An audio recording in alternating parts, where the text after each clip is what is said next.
ሳይንቲስቶቹ ለአምስት አስርት ዓመታት ያህል ሊያጠፉት ያልቻሉት በምድር ላይ ያለ እውነተኛ የሲኦል በር የት እንደሚገኝ ማን ያውቃል? ይህ እሳት ለአንድ ሳምንት ብቻ ይነድዳል ተብሎ ተለኩሶ ዛሬ ግን ለ55 ዓመታት ያለማቋረጥ እየነደደ ይገኛል። ወደ ውስጥ የገባ ሰው በሰኮንዶች ውስጥ አምድ የሚሆንበት፣ ምራቱ ራሱ የቀለጠ እሳት የሚተፋበት አስፈሪ ቦታ። ይህ ቦታ የሚገኘው በማዕከላዊ እስያ ቱርክሜኒስታን በሚባለው አገር ውስጥ በሚገኘው ሰፊ የካራሙኩም በረሃ ነው። በአካባቢው ያሉ ሰዎች ዳርባዛ ብለው ይጠሩታል። ትርጉሙም የሲኦል በር ማለት ነው።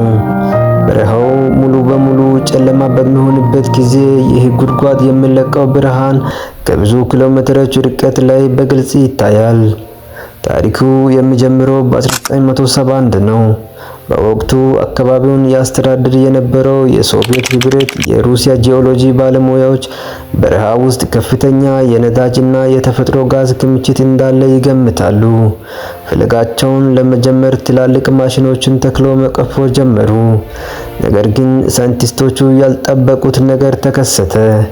የቆፈሩበት መሬት በውስጡ ባዶ ስለነበር በድንገት ተደርምሶ ዲያሜትሩ 70 ሜትር ጥልቀቱ ደግሞ 20 ሜትር የሚሆን ግዙፍ ጉድጓድ ተፈጠረ። ማሽኖቻቸው በሙሉ ወደ ጉድጓድ ውስጥ ሰመጡ። ከጉድጓዱ ውስጥ የሚወጣው መርዛማ የሜቴን ጋዝ በአቅራቢያው ባሉ መንደሮች የሚኖሩ ሰዎችንና እንስሳትን መግደል ጀመረ። ሳይንቲስቶቹ ጋዙ ወደ ሌላ ቦታ እንዳይሰራጭ ለመከላከል አንድ ውሳኔ ላይ ደረሱ። ጋዙን በእሳት አቃጥሎ ማጨስ። እነሱ ያሰቡት እሳቱ ከተለኮሰ በኋላ በሳምንት ወይም በሁለት ሳምንት ውስጥ ጋዙ አልቆ በራሱ ይጠፋል ብለው ነበር።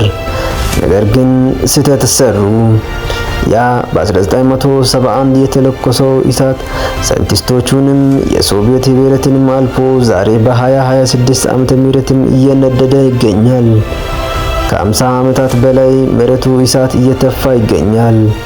የሰው ልጅ የፈጠረው ይህ የሲኦል በር ዛሬም ድረስ በሳይንስ ሊጠፋ አልቻለም። እናንተስ በዚህ ጉድጓድ አጠገብ ለአንድ ምሽት እንኳን ለማሳለፍ ድፍረት አላችሁ ወይስ? ሐሳባችሁን በኮሜንት ላይ አስፈሩልኝ። እንዲሁም ለዩቲዩብ ቻናል አዲስ የሆናችሁ ሰብስክራይብ በማድረግ ቤተሰብ ይሁኑ።